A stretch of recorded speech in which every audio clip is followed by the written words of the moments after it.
Title: The Call That Crossed Time. In the soft glow of an evening sun filtering through the attic window, Arsalan stood among the dust and silence of forgotten years.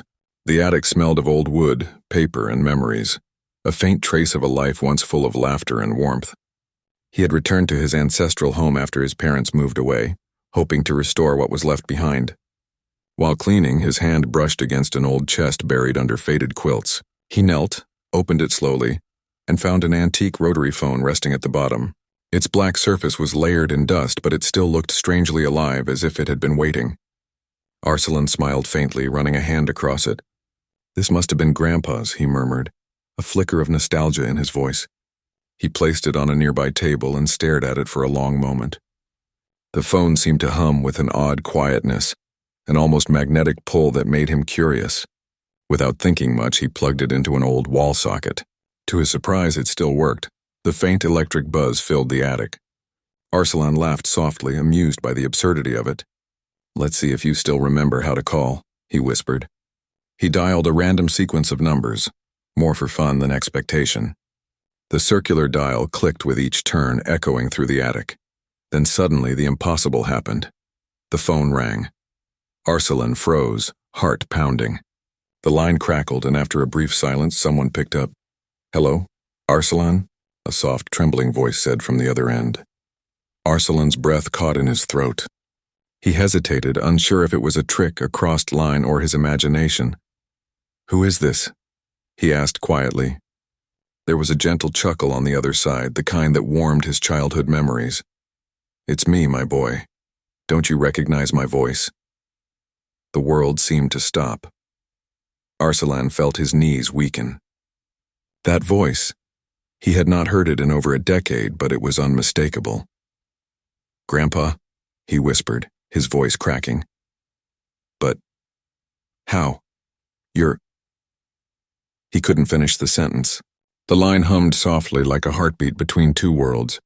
"I know," the old man's voice replied, calm and kind. "I just wanted to hear you again." Arsalan sat down slowly, trembling, tears filling his eyes. "Grandpa, this can't be real. You're gone. I saw—" He stopped himself. The other side of the line was quiet for a long moment before the voice spoke again.